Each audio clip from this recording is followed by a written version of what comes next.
fake news. Fake news. You are fake news. Acho que até o fake news é válido, com todo respeito. Durante as eleições, o número de fake news se multiplicou. O fenômeno das redes sociais faz com que milhares de informações sejam compartilhadas sem checar sua veracidade. O WhatsApp, Facebook e Instagram são palcos para a propagação de informações falsas e, por isso, resolvemos entrevistar profissionais de comunicação para entender como esse fenômeno interfere no mercado da área e seu impacto na sociedade. Eu acho que o profissional de comunicação ele tem duas funções muito importantes em relação a fake news.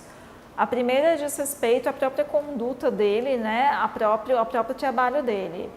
Porque eu vejo assim, fake news, as pessoas interpretam um pouco mal hoje o termo, né? Existe um negócio que é o erro profissional. Então, o erro do jornalista ao cruzar uma fonte, ao interpretar um dado, ao escolher, né, uma fonte, ao ser manipulado por ela. E eu acho que a segunda missão do profissional de comunicação nesse contexto é ser combativo às fake news, né? É saber destruí-las na fonte, é saber evitar a propagação exponencial, que é o que a gente vê hoje e é com o que a gente sofre bastante hoje, né? Bom, hoje em dia todo mundo é comunicador, né? Mas acho que para as pessoas profissionais, seja relações públicas, seja assessor, seja jornalista, ainda há uma responsabilidade na filtragem das informações, separar o joio do trigo, de apurar o que é certo ou não.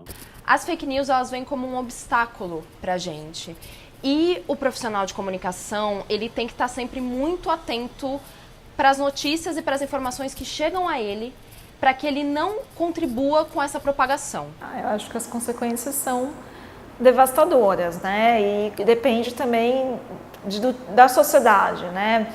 Se a sociedade está mais educada, mais preparada intelectualmente, ela consegue discernir melhor uma notícia real de uma fake news, né? Mas a gente não fala o tempo todo de uma sociedade com esse grau de educação e de intelectualização, né?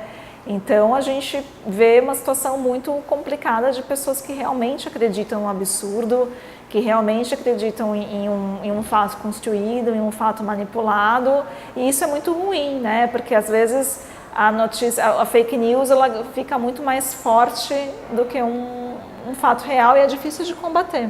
Fake news é um problema por ele aumentar a desconfiança, por ele propagar coisas que na ponta podem criar desde pessoas morrem, né, na Índia. Eu acho que tem vários casos de pessoas que foram linchadas, até no Brasil, acho que no litoral norte de São Paulo teve, que uma pessoa foi linchada porque começou um boato no WhatsApp de que uma pessoa um casal, abusava de criança.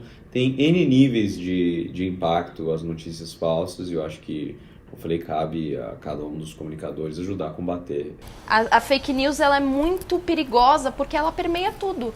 Ela pode vir de um campo, de uma esfera política, que é o Bolsonaro, ou enfim, qualquer outro político, e pular para o ramo da ciência, para essa coisa existe até uma corrente, é horrível falar isso, mas existe agora uma corrente filosófica que se chama negacionismo.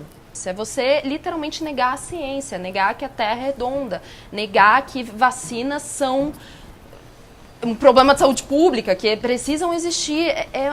Veio uma coisa nova chamada negacionismo, que foi uma corrente que veio com as fake news. Então, elas são extremamente perigosas em todos os sentidos. O que eu acredito é no investimento da educação para a sociedade, né? Eu acho que uma sociedade com um mínimo de capacidade intelectual, ela consegue ela mesma combater, né, e fazer com que essa fake news morra na fonte, porque ela não vai compartilhar, ela não vai acreditar, ela vai checar, ela vai desconfiar, né, ela vai fazer as leituras dela, ela vai ter um repertório de conhecimento, de experiências que vão fazer com que ela já suspeite de uma notícia muito, né, enfim, muito bizarra, muito fora da curva, né?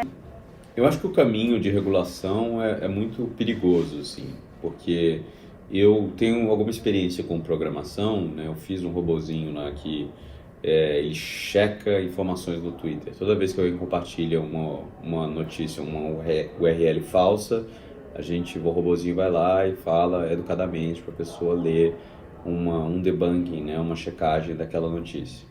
Ele opera muito limitadamente porque a gente já viu que a chance de dar o que a gente chama em computação de falso positivo é muito grande.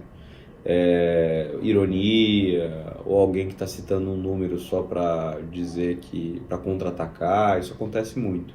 E automatizar um processo de detecção de notícia falsa é muito complicado, porque o que é notícia? Às vezes, a notícia falsa é uma interpretação de um dado, né? Seria bom o governo abrir mais os olhos para isso. Até porque, atualmente, grande parte das fake news vem do governo e vem de aliados ao governo.